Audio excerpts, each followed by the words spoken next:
Então, meus irmãos, hoje vamos conversarmos juntos sobre duas questões muito importantes nesse processo nosso de reforma íntima e em busca de ser melhor: o orgulho e a humildade.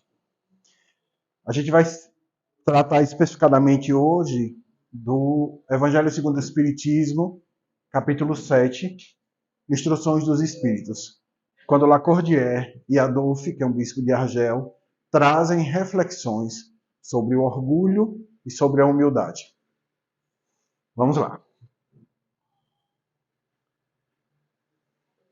No Livro dos Espíritos, livro 3, capítulo 8, quando Kardec compila a Lei do Progresso, que fala sobre nós, ele pergunta aos espíritos: qual é o maior obstáculo ao progresso? E de antemão eu digo a vocês que esse progresso é o progresso moral, não é o progresso material que a gente está acostumado a vivenciar e a ver todos os dias. Aqui Kardec pergunta especificadamente sobre o progresso moral. Olha o que os espíritos nos respondem: o orgulho e o egoísmo. Então a gente já fica de cara sabendo que a gente precisa tirar esse obstáculo da nossa vida para que a gente progrida, já que esse é o nosso objetivo. Nosso objetivo não é estarmos aqui progredindo moralmente e espiritualmente. E para a gente fazer isso, a gente precisa saber fazer o quê? Trabalhar em nós e tirarmos o orgulho e o egoísmo. Porque a gente já sabe de antemão que ele é o maior obstáculo para nosso progresso. E aí, o orgulho, ele tem uma família, tá? O orgulho é irmão do egoísmo, que tem como filha primogênita, ou seja, a primeira filha, a vaidade, que tem como irmãs a inveja, o ciúme, a cobiça, a ambição.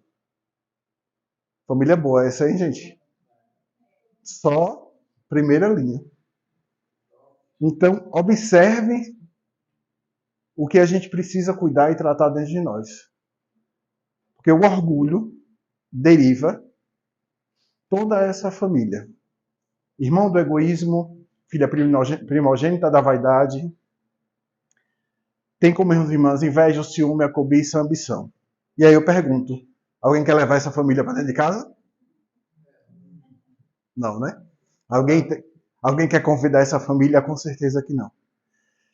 E por isso a gente tem que tratar e cuidar dessa nossa reforma íntima, para que a gente tire todos esses pseudos amiguinhos que tanto fazem parte da nossa vida. E eis a questão. A gente ainda está enraizado no orgulho e no egoísmo, mesmo quando a gente não percebe que os tem, ou às vezes quando a gente insiste em dizer que não tem, mas em pequenos atos, em pequenas ações do dia a dia, a gente vai demonstrando ainda o quanto esse egoísmo e esse orgulho está dentro da nossa casa, o nosso íntimo. O quanto ainda a gente dá morada a essa família. E é isso que a gente precisa cuidar. Porque lembremos do que os espíritos nos disseram. Esse é o grande obstáculo para o nosso progresso. E ninguém quer estar aqui sem progredir, né? O objetivo é progredir. Um pouquinho em cada encarnação, mas que progridamos. Então, chegamos à conclusão que essa família ninguém quer hospedar.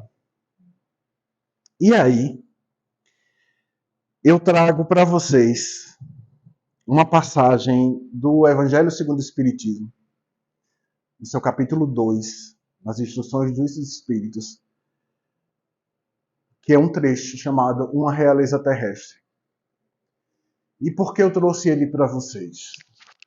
Porque observem, meus irmãos, o orgulho e o egoísmo, e todas as suas derivações, eles estão tão enraizados em nós.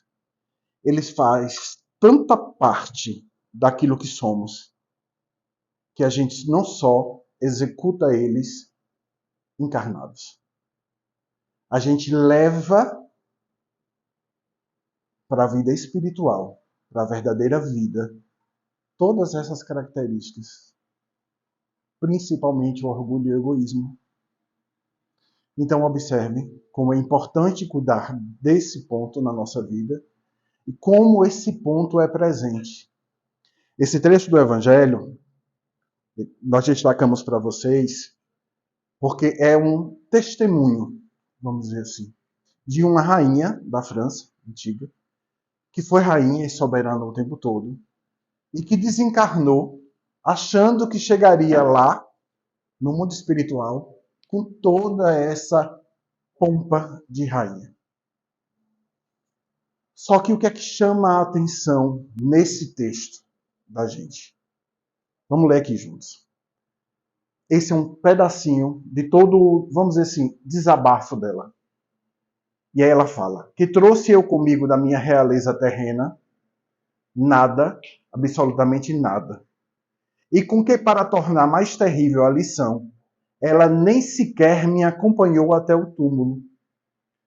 Rainha entre os homens, como rainha julguei que penetrasse no reino dos céus. Destaco, observe isso. Que desilusão, que humilhação. Que é isso? O orgulho gritando, lá do outro lado.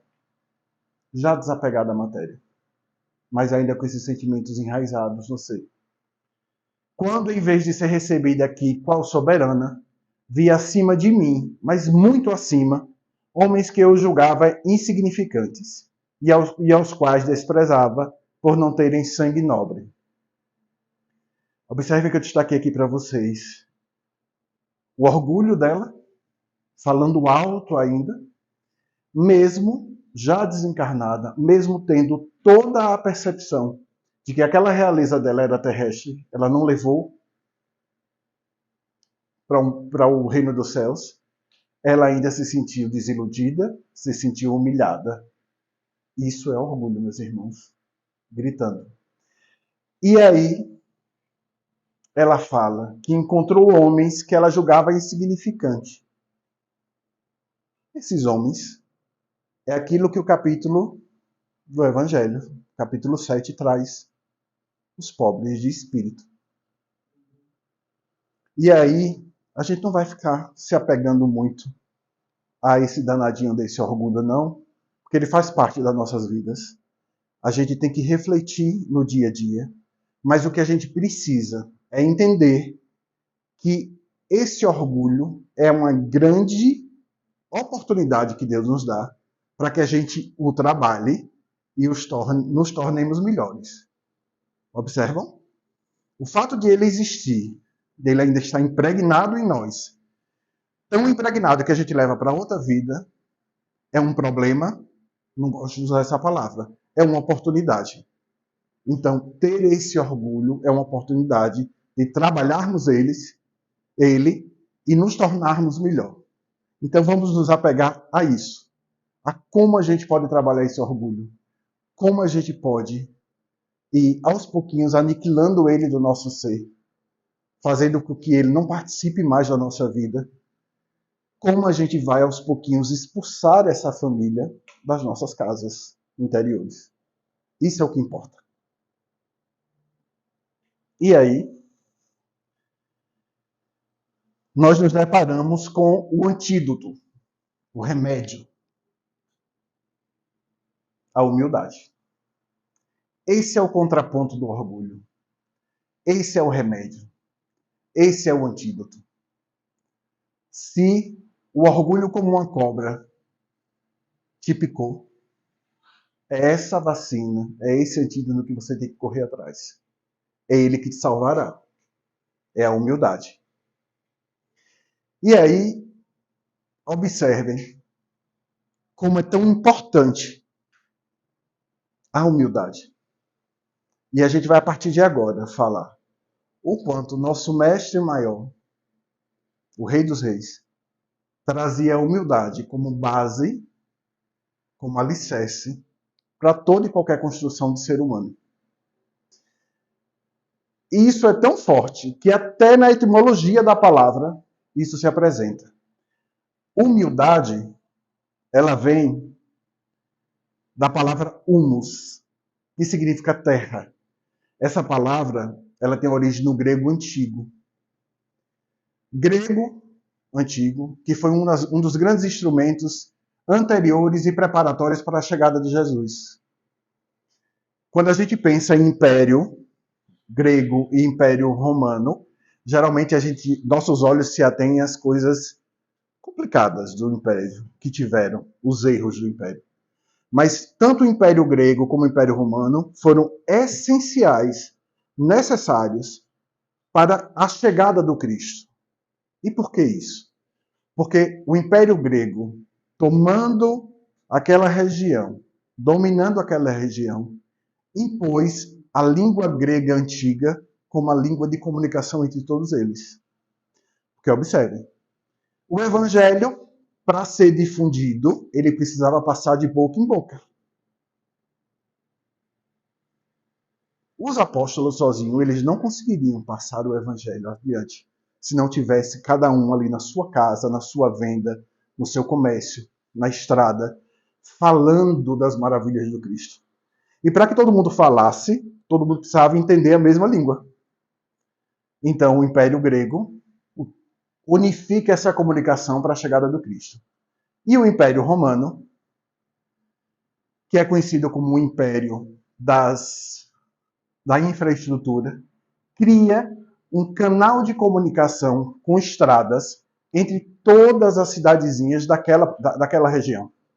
Porque para que a palavra de Cristo chegasse, ela precisava caminhar por estradas, seja andando, de burrico, de cavalo. Então, nada no universo é à toa, nada se perde. Tudo tem um propósito. Então, o Império Grego e o Império Romano, eles trouxeram essa facilidade para que a Boa Nova se difundisse. Tá? Então, a palavra humildade, ela tem a origem na palavra humus, que significava, no grego antigo, terra. A gente sabe que humus, para a gente hoje, significa fertilização. Né? Uma terra fértil, né? Com humus. Mas observem, quão fantástico é isso. A palavra humus, ela deriva também as palavras homem e humanidade. Então, da palavra humus sai a palavra homem, sai a palavra humanidade e sai a palavra humildade. Faz sentido para vocês? Como está tudo interligado? Como a humildade é a palavra-chave, o sentimento primeiro na evolução do homem e da humanidade. E como tudo faz parte da terra, isso é, do princípio, do solo, daquilo que fertiliza. Olha quanto sentido, como Deus e Jesus eram simbólicos e como não se perdeu uma chance de nos ensinar, até numa simples palavra. Então, o homem e a humanidade precisam dessa terra fértil, desse humus. E o que é essa terra fértil, esse humus? A humildade. É ela que vai nos fazer crescer, brotar, florir, frutificar. É a humildade. É essa terra rica. E aí, como eu disse a vocês, que Jesus sempre tratou a humildade como base. Como a gente vai fazer uma casa, você primeiro faz o quê? A base. Para sustentar tudo que você sobe. Tem uma passagem de Santo Agostinho, que ele faz uma comparação que é a coisa mais linda do mundo, que é justamente isso. Ele diz que nós, falando de nós e da humildade, somos como árvores. Nós precisamos primeiro crescer para baixo. A gente primeiro precisa enraizar. E quando a gente cresce para baixo e a gente enraiza, ou seja, cresce para dentro, ninguém precisa assistir esse espetáculo da natureza. Assim as árvores fazem. A gente não sabe o que está acontecendo lá, a um palmo debaixo da terra. Quanta vida tem se formado. Quanta vida vai florir. Assim a gente tem que fazer conosco e com a nossa humildade. Um processo íntimo, interno, só nosso. E por conta disso, eu queria chamar a atenção de vocês de uma questão que é a falsa impressão que a gente tem que humildade está relacionada às coisas externas, né?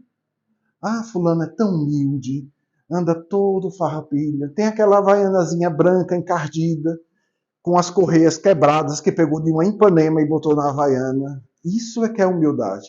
Não, meus irmãos, isso não é humildade. Porque, como eu estou dizendo a vocês, humildade não está na copa da árvore. Humildade está na raiz. Não é aquilo que você apresenta. É aquilo que você é. Então a gente primeiro precisa enraizar nessa potência de transformação que é a humildade, que é a terra, para daí a gente criar caule, a gente florescer, a gente frutificar. E se você não tiver uma raiz funda, qualquer vento te derruba. Qualquer praga te coloca no chão. Qualquer tempestade vai te arrancar. Mas se sua raiz for profunda, sólida, e para que isso aconteça, você precisa estar encharcado de humildade, nada te derruba. Nada te arranca. E aí, falando nessa importância da humildade, a gente vai trazer aqui para vocês as bem-aventuranças, né? Esse presente maior que Cristo nos deu no Monte das Oliveiras, no tão conhecido por nós espíritas e pelos católicos e por todos aqueles que se permeiam e se debruçam pela vida do Cristo, que é o Sermão do Monte. Um sermão tão importante, que Gandhi, Mahatma Gandhi, que significava alma grande Gandhi, não era cristão, era hindu. E ele, em um dos seus escritos, ele diz que se tudo no mundo se acabasse, mas permanecesse o Sermão do Monte, todos nós estávamos salvos. Olha a importância das bem-aventuranças trazidas por Cristo. É uma cartilha, meus irmãos. É a cartilha que a gente deve seguir para chegar no reino dele. Aquele reino que inúmeras vezes ele nos disse, não é desse mundo. Ele nos avisou o tempo todo. Meu reino não é deste mundo. E não foi só uma vez. Em várias passagens ele avisa. E como é que a gente vai alcançar esse reino? Seguindo essa cartilha. Esse passo a passo. De como ser melhor. De como progredir. E para a gente começar, qualquer passo a passo, a gente precisa do quê? Primeiro passo. E aí Cristo traz: bem-aventurados os pobres de espírito, porque deles é o reino dos céus. Bem-aventurados os humildes, porque deles é o reino dos céus. Quando Cristo fala em pobre de espírito, ele está falando disso, de humildade. O pobre do espírito aqui é o rico lá. O rico aqui de matéria, mas que não seja rico de espírito, é o pobre lá. Porque também a gente não pode dizer, todos os ricos são pobres, né? Não são pobres de espírito. Não. Tem uns que enfrentam as suas missões com aquela riqueza dada de uma forma legal. Como diz aqui na Bahia, de uma forma porreta. mas a prova é mais difícil. Se perde. Porque o dinheiro nos encanta. O dinheiro alimenta nosso orgulho. O dinheiro alimenta a nossa vaidade, a estética, mundo de redes sociais, postagens daquilo que não somos e que não temos, mas que desejamos e invejamos. Você vê que a gente está voltando lá para aquela família, aquela gracinha de família? Inveja, vaidade, tudo misturadinho. Parece praga. Eles se grudam um no outro. E quando a gente vê, a gente tá com um monte deles dentro da gente. Que parece praga mesmo. Vai grudando uma na outra. Então, quando Jesus traz a primeira bem-aventurança, ele fala: bem-aventurados os humildes de espírito, porque deles é o reino dos céus. Jesus aqui nos diz que a humildade é o primeiro passo. É o antídoto. É o remédio para que a gente consiga vencer o orgulho e o egoísmo, que é o nosso obstáculo. Aí Jesus traz a segunda bem-aventurança. Bem-aventurados os que choram, porque eles serão consolados. Bem-aventurados os resignados. A gente precisa ser resignado com os desígnios de Deus. E por que a gente precisa ser resignado, meus irmãos? Porque a gente tem que entender que aquilo que passa na nossa vida tem um propósito maior para passar. Nós temos um comando. E esse comando é Deus. Mas é um comando que nos ama. E que mesmo quando coloca a dor nas nossas vidas, ele está utilizando aquela dor como instrumento de melhora nossa, de progresso. Porque ele amou o tempo todo. Mas vamos lá. Você consegue ser resignado sem ser humilde? Vamos para a terceira bem-aventurança. Bem-aventurados os mansos, porque eles herdarão a terra. Mansuetude. Você consegue ser manso sem ser resignado? Sem ser humilde? Observam como está tudo encadeado? E a base é a humildade? Vamos para a quarta. Melhora mais ainda, viu? Bem-aventurados os que têm fome e sede de justiça, porque eles serão fartos. Justiça. Você consegue ser justo sem ser manso, sem ser resignado e sem ser humilde? Não. Vamos para a quinta. Só tende a melhorar. Bem-aventurados os misericordiosos, porque eles alcançarão misericórdia. Os misericordiosos. Você consegue ser misericordioso com o próximo se você não for justo, manso, resignado e principalmente humilde? Não consegue, meus irmãos. Então observem que Cristo traz para a gente uma cartilha e ele vai dando para a gente o direcionamento do que a gente tem que fazer para progredir. Vamos lá.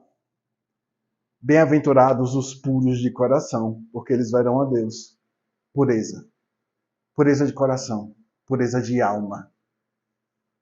O que é que a gente quer? Chegar àquele estágio de espírito puro.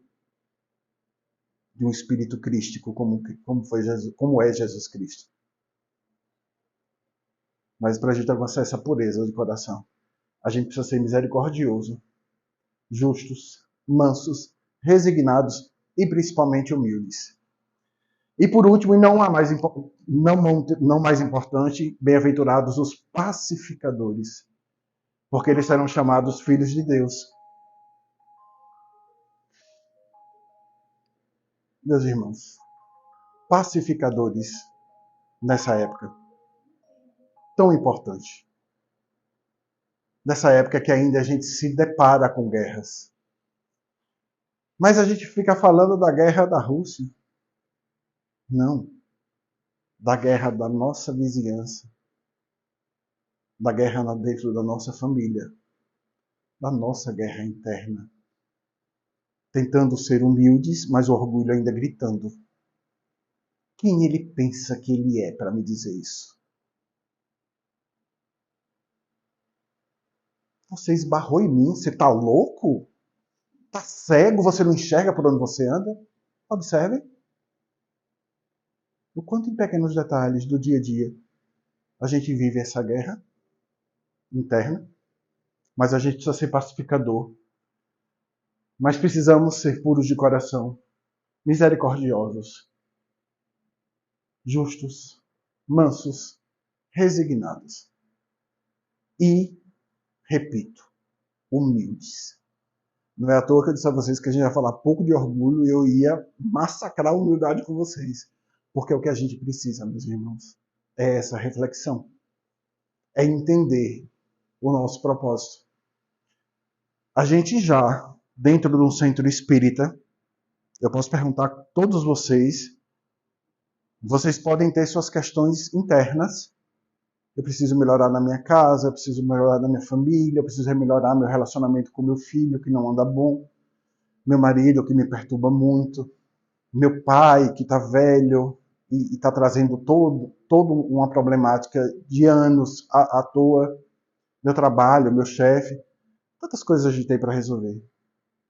Mas a gente pode resumir tudo no seguinte: a gente sabe que a gente precisa melhorar, correto? Essa é a base de tudo. Seja em determinadas questões da vida, ou seja num todo. Mas o que grita na gente é que eu preciso melhorar. Eu preciso sair desse lugar. Eu preciso andar. E esse combustível, Jesus nos aponta. Humildade. É esse combustível que vai impulsionar essa máquina para o mundo perfeito. E aí, meus irmãos, eu trago para vocês, para a gente observar, grandes exemplos de humildade que tivemos. E aí vocês podem falar, Márcio do céu, como é que você vai me falar de Francisco de Assis? Quem sou eu perto de Francisco de Assis? Somos os seus seguidores. Ele é nosso exemplo. Ele mostrou o caminho a seguir. E cada um de nós podemos trilhar o mesmo caminho, dentro das nossas limitações. Cada um de nós podemos ser um Francisco de Assis, um Sócrates, uma Madre Teresa de Calcutá, um Gandhi, nas nossas vidas. Mas, principalmente, meus irmãos, a gente pode ser conosco mesmos. Porque às vezes a gente é tão misericordioso com o outro e se machuca tanto, se maltrata tanto, se fere tanto. A gente não consegue ser manso com nós mesmos, pacificadores com nós mesmos, misericordiosos com nós mesmos. E a gente não consegue olhar para a gente com humildade, de entender que somos matéria, estamos na matéria, somos espírito, mas estamos na matéria e vivemos como matéria. E por isso estamos sujeitos a todas aquelas questões daquela famíliazinha que a gente trouxe lá no início. A gente precisa ter essa humildade de entender que a gente é humano, né? E que o erro, o tropeço, faz parte. Mas observe, se você aproveitar seu tropeço, te joga longe. Ele avança você no caminho. Aí o que é que a gente faz? A gente volta para se lamentar. Tropecei, meu corpo foi projetado para frente, observem. Se foi projetado para frente, eu caminhei aquele espaço. Vou refletir o que ficou para trás e vou seguir meu caminho. Aí o que é que a gente faz? Como o menino chorão volta para o lugar onde você tropeçou. Por quê? Porque perdeu a chance de evoluir. De aproveitar aquele tombo para andar. Paulo de Tarso. Por que eu coloquei Paulo de Tarso destacado aqui? Porque ele é muito vivo o exemplo de Paulo de Tarso, do orgulho à humildade. Paulo, enquanto Saulo, perseguia os cristãos. Fariseu. Tinha dinheiro, tinha poder. perseguia qualquer um que pensasse contra eles. Orgulho. Se deparou com o mestre. Teve um encontro maravilhoso na porta de Damasco com o mestre. O mestre mostra a ele em sentimento, em alma, o que ele precisa fazer e o que ele estava fazendo de errado. Mas olha, o que eu falei da raiz, o que é que o mestre faz? Cega ele por 3 dias. Isso não tem um motivo, meus irmãos? Tem. Imaginemos que Paulo tinha, na época ainda Saulo, tinha um olhar material, um olhar para fora, um olhar para o humano, um olhar orgulhoso, vaidoso. Jesus tira esse olhar.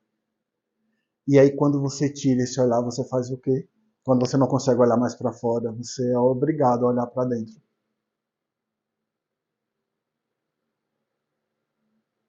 Jesus faz, olhe para dentro. Veja tudo de bom que você tem aí. Observe a sua humildade. Observe as qualidades boas. E vá trabalhar para mim. Vá trabalhar pela minha obra. É isso que Jesus faz. E eu posso dizer, meus irmãos, Jesus faz isso conosco o tempo todo.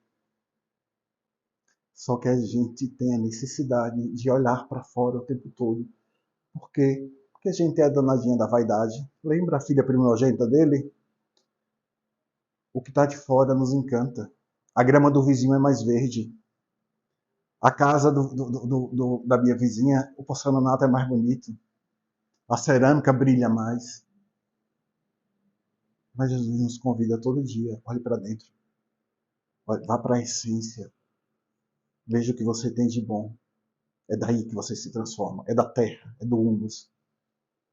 E isso aconteceu com Paulo, que era Saulo, e virou o grande apóstolo, que não conheceu Jesus fisicamente. Mas talvez tenha sido, de todos os apóstolos, o que mais entendeu a mensagem do Cristo. Porque os apóstolos que conviveram com Cristo, eles tinham uma imagem muito natural de que a mensagem do Cristo era para eles, para os judeus, para aquele povo tão sofrido. Paulo, por isso que a gente chama Paulo apóstolo dos gentios. Quem eram os gentios? Eram aqueles que não eram judeus. Paulo vai longe. Mas observe. E aí eu quero chamar um parênteses aqui para vocês verem a importância de cada um de nós. Vocês acham que a mensagem do Cristo foi difundida pelos apóstolos? Eles tinham capacidade de difundir a mensagem do Cristo para todos os lugares onde foi difundida? Não. Quem são os grandes apóstolos de Cristo? Nós. Eram eles do passado. Era quem estava na venda, é quem ia comprar farinha para fazer o pão. E conversava sobre a obra do Cristo, sobre a Boa Nova. E levava para a sua cidadezinha. Antes de chegar na sua cidadezinha, passava no povoado e falava das maravilhas do Cristo. Todos eles eram apóstolos do Cristo. Todos nós somos apóstolos do Cristo. Todos nós, todo dia, estamos sendo convidados por Cristo. Na beira do nosso mar, com nossas redes na mão, Cristo todo dia passa e diz assim, me segue. Faz minha obra. Porque nós temos essa capacidade de sermos esses apóstolos. Então, Paulo de Tarso é um grande exemplo do orgulho para a humildade. Mas a gente tem exemplos fortes como Sócrates, meus irmãos, que veio para a Terra 500 anos antes de Cristo, na mesma época de Buda, de Confúcio. E Sócrates, ele tinha tão impregnado dele a humildade, que para vocês observarem, toda a construção intelectual de Sócrates está baseada na informação de que alguém chegou para ele e disse assim, foi perguntado a um oráculo quem era o homem mais inteligente da Grécia. E o oráculo respondeu que é você, Sócrates. E aí ele ficou enlouquecido com essa informação e saiu criando toda a sua dialética. toda a sua construção intelectual para mostrar que ele não era o mais inteligente da Grécia. Isso é humildade. Não se enxergar grande. No final da vida, ele percebe que ele era o mais inteligente. Por quê? Porque ele era o mais humilde. Ele era o mais inteligente porque ele não se sentiu mais inteligente.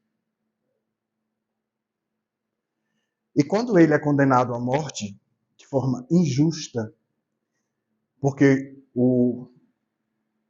os grandes do Império Grego achavam que ele estava blasfemando os deuses gregos,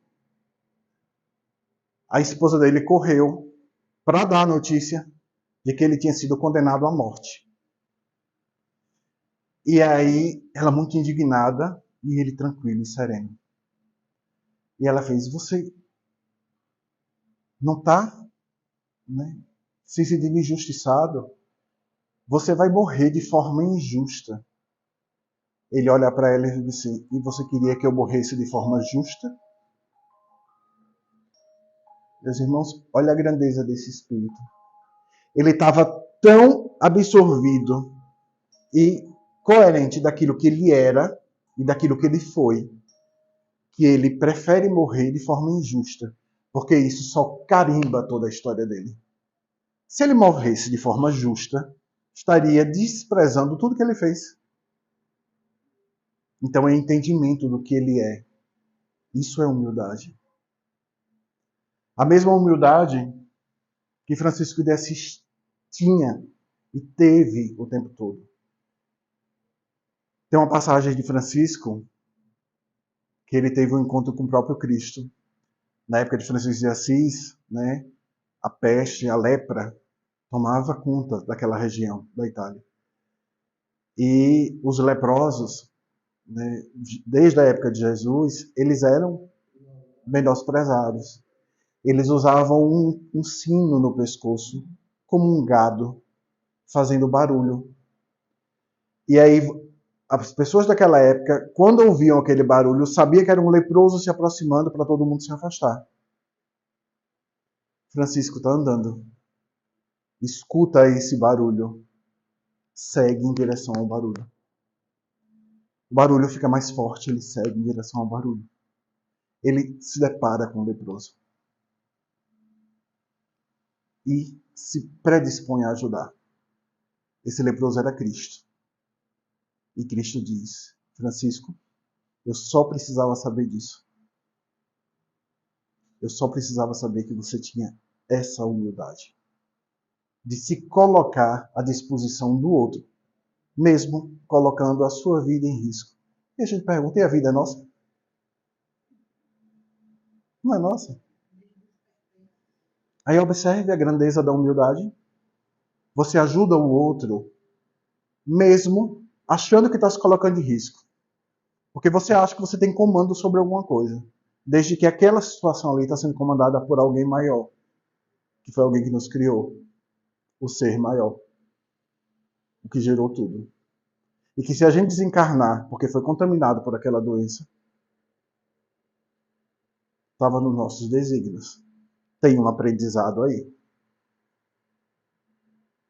Francisco, no final da vida, já, né, bem doentinho, ele começou a ficar muito indignado, impaciente, vamos dizer assim, né? Se é que a gente pode dizer que Francisco fica indignado.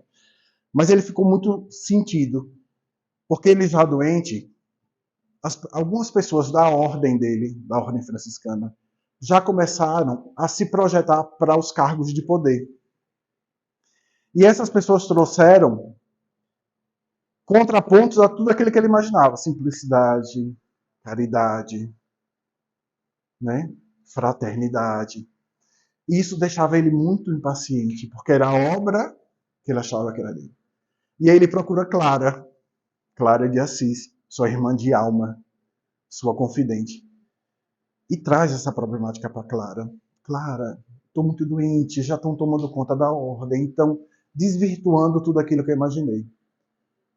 E aí Clara para e diz assim, Francisco, isso é orgulho. Quem disse a você que a obra é sua? A obra é do Pai. Você fez a sua parte. E isso, meus irmãos, serve para nós. Quantas vezes a gente quer dominar e comandar as situações que não nos cabem, porque ela não é nossa? Quantas vezes a gente quer viver a dor do outro, o problema do outro, e resolver o problema do outro? E mãe e pai faz isso brincando. Faz isso brincando. E esquece de si próprio. Vive nessa angústia de resolver o problema do outro, que é do outro, que o outro precisa aprender o caminho para resolver. Vamos lá. Gandhi, já falei aqui, né? Gandhi lavava os pés dos doentes como uma forma de humildade, de amor, de fraternidade e carinho. Madre Teresa de Calcutá, meus irmãos, tem uma oração que vocês depois podem buscar na internet, que se chama Oração da Humildade. É uma oração que foi construída em homenagem a Madre Teresa de Calcutá. É a coisa mais linda do mundo, a oração. Tá? Linda. E ela fala mais ou menos assim: se eu tiver fome, Deus me coloque alguém com mais fome do que eu para encontrar. Se eu tiver sede, Deus me dê a chance de eu descedentar alguém que esteja com mais sede do que eu. Se eu tiver um problema, me permita que eu encontre alguém com um problema maior do que o meu e que eu possa ajudar. É o tempo todo o olhar para o outro, confiando de que o para o outro é nosso. Quem, quando faz trabalho voluntário, quando a gente ajuda, a gente vai, às vezes dá um trabalho danado, né? Aquela agonia. E a gente volta para casa com a sensação maravilhosa. A sensação de que a gente ganhou mais do que a gente deu. Isso é o que Madre Teresa Calcutá diz o tempo todo. Quando você se coloca à disposição do outro, então quando você é verdadeiramente humilde naquele ato, você se abastece daquilo que é a coisa que traz a maior felicidade para você, que é o amor de Deus. Irmã Dulce, tão próximo da gente, né? Quem já assistiu o filme de Irmã Dulce, viu aquela passagem que ela vai pedir alimento, o feirante cospe na mão dela. Ela diz, esse é meu, agora me dê dos meus meninos. Essa passagem é personificação da humildade, meus irmãos. Pensar no outro, independente de você. É o que Francisco fez quando se colocou à disposição de ajudar o leproso. É o que Madre Teresa de Calcutá fez a vida inteira na Índia. Madre Teresa de Calcutá, ela dizia uma coisa interessantíssima. Ela dizia que a miséria do Oriente, porque a Índia é um país muito pobre, né? Apesar de agora estar se despontando, mas a pobreza ainda é muito latente na Índia. Mas a miséria do Oriente não chega aos pés da miséria espiritual do Ocidente.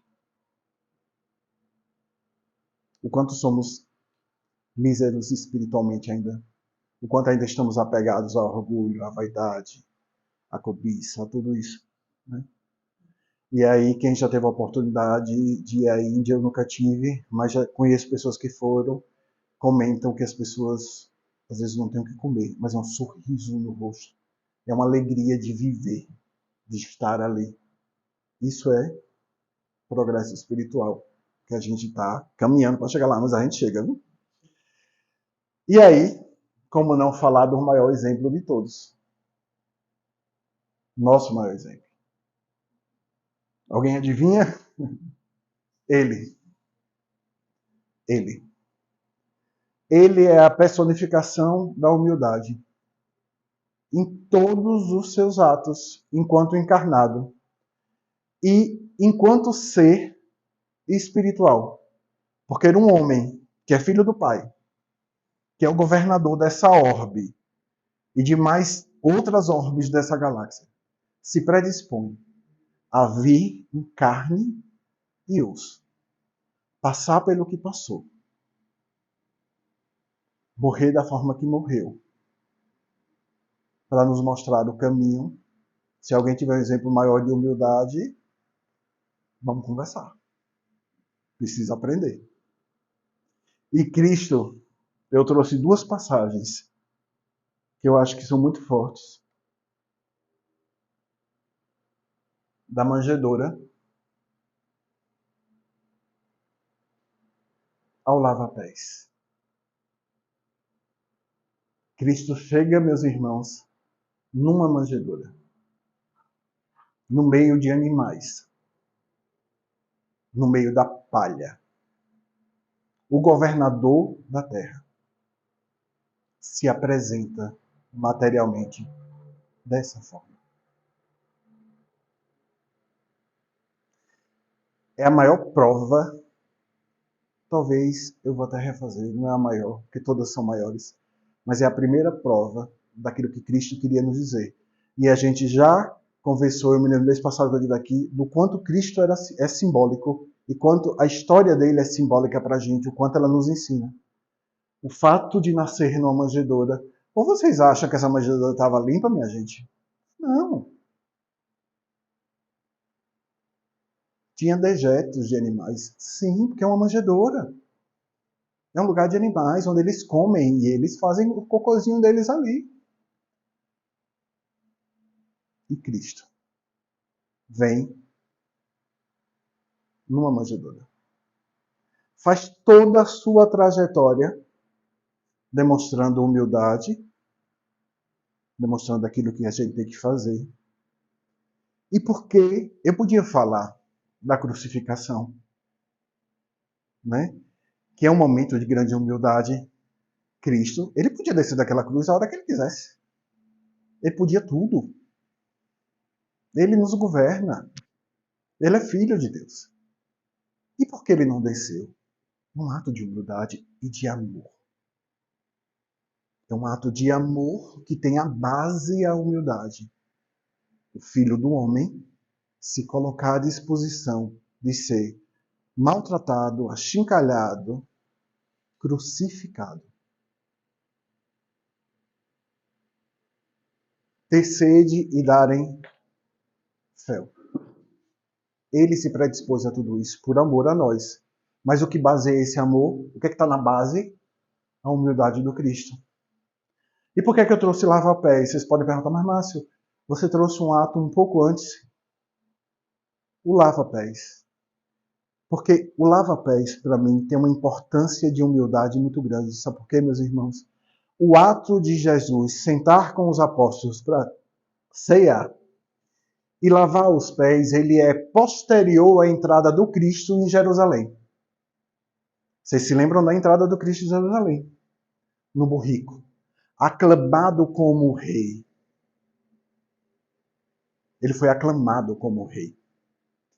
E aquela comoção daquelas pessoas chegaram aos apóstolos.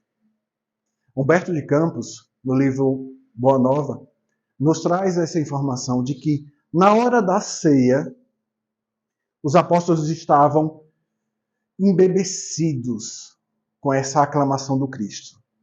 Muitos deles achavam, é agora, é o momento da revolução, é quando Cristo vai embanhar a espada e vai trazer, né, a glória para nós, judeus, o povo sofrido, é agora, é esse momento. Que é o que eles imaginavam, é a ideia que eles tinham de Cristo.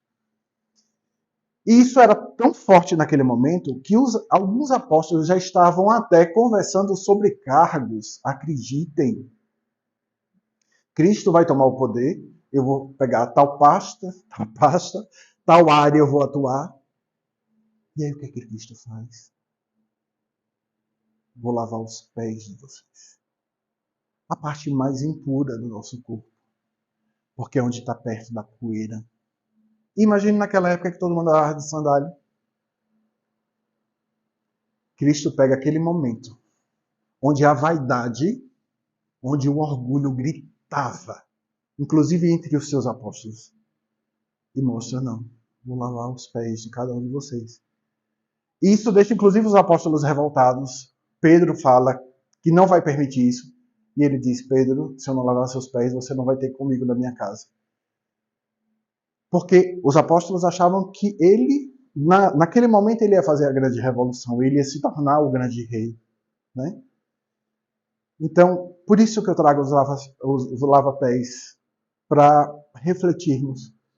Quanto de nós, às vezes, estamos no nosso trabalho, fazemos um ato legal e somos bajulados por isso. E a gente se deixa tomar pela vaidade. Uma coisa, meus irmãos, é nos tomarmos pelo reconhecimento de que a gente fez o máximo e o melhor que a gente pode fazer naquele momento. E que isso é positivo.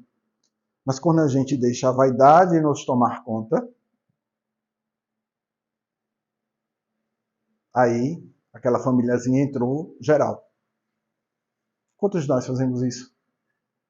E aí quando a gente chegar em casa, meus irmãos, a gente tem que lavar nossos pés. Ver o que realmente a gente está carregando. Que poeira está nos meus pés? É esse brilho todo que, né? Postagem na rede social. Você posta uma foto, bomba. Como é que... Eu sou velho, viu, gente? A cara não nega, mas eu tenho 50 anos já. Mas assim, como é que o povo fala? Viral, né? Virou viral, todo mundo... Quanta tristeza às vezes tem naquela foto, quanta dor, quanta amargura. Às vezes a pessoa, para tirar aquela foto, enxugou as lágrimas, retocou a maquiagem e tirou. Então, é poeira ou é brilho que ela está levando nos pés? Certo? Ficamos refletindo sobre essas questões. E aí, meus irmãos, para a gente encerrar, vendo Cristo como esse amigo, irmão,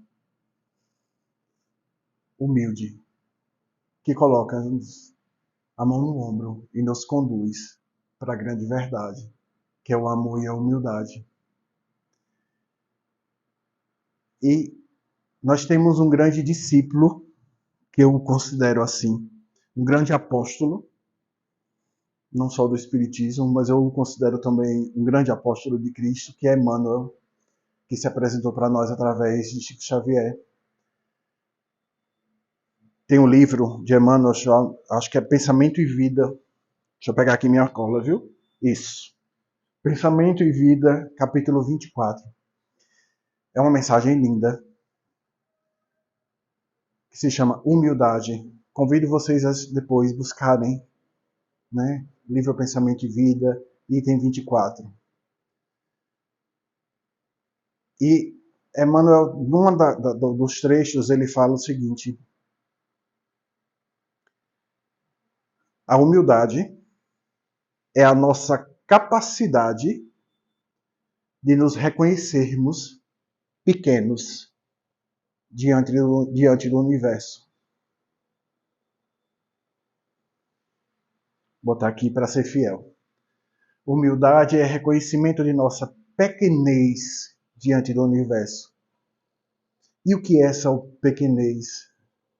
Essa pequenez é entender que nós estamos aqui para sermos, não para termos. Nós não temos nada, absolutamente nada. Tudo que pseudamente temos é empréstimo. E aí vocês podem me dizer, mas Márcio, a minha inteligência, a busca do conhecimento, eu tenho. Ela vai comigo no meu espírito. Concordo, mas você não tem. Sabe por que você não tem? Porque conhecimento não se tem, se é. Quando você adquire o conhecimento, ele passa a fazer parte de você. Então você não tem. Você é aquele espírito transformado. Você é aquele espírito com aquele conhecimento. Por isso que a gente leva. É a única coisa que a gente leva. O conhecimento e as boas ações. Porque isso faz parte, começa a fazer parte da gente. A gente passa a ser. Então toda vez que vocês precisarem utilizar o verbo ter, caia fora. Esqueça. Como diz o povo, é barril dobrado. Não é legal. A gente está aqui para buscar o ser. Buscar essa transformação. E por isso que a gente tem que se reconhecer pequeno, porque a obra é gigante. E nós, quando estamos aqui, nós somos um grãozinho de areia insignificante nesse universo. Mas para nós, para mim, para você, para você, para vocês, nós somos o universo de nós mesmos. Então, quando a gente pensa para fora, a gente tem que se pensar pequeno. Quando a gente olha para fora, para o universo, para essa natureza linda que eu fico encantado toda vez que eu venho aqui, eu sou apaixonado. Essas árvores todas aqui próximo da gente, essa energia, né, da natureza tão próximo da gente.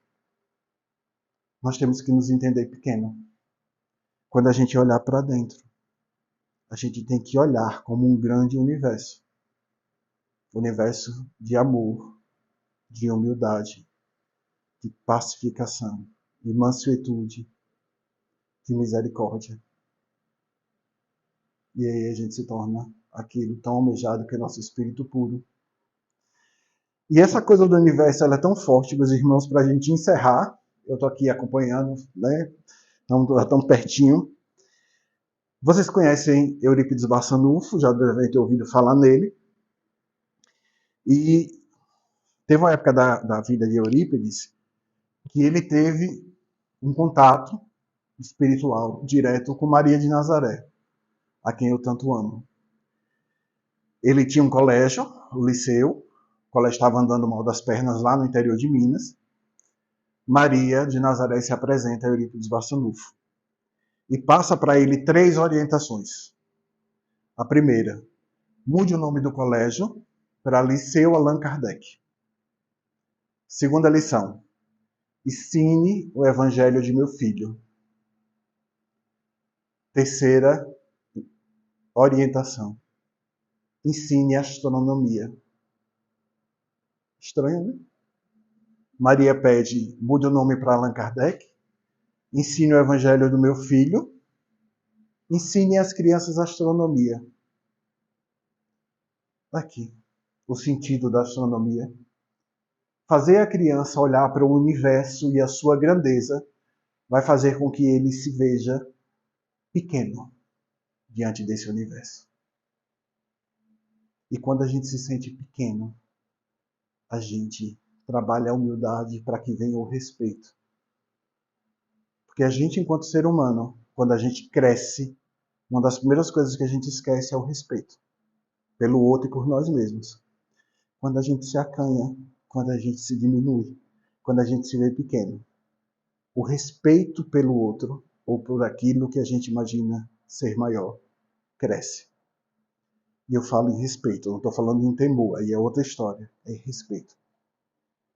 É como nós temos que nos imaginar, pequenos diante da grande obra do Pai, mas grandes na capacidade de nos transformarmos, de transformar esse universo que somos nós, cada um de nós,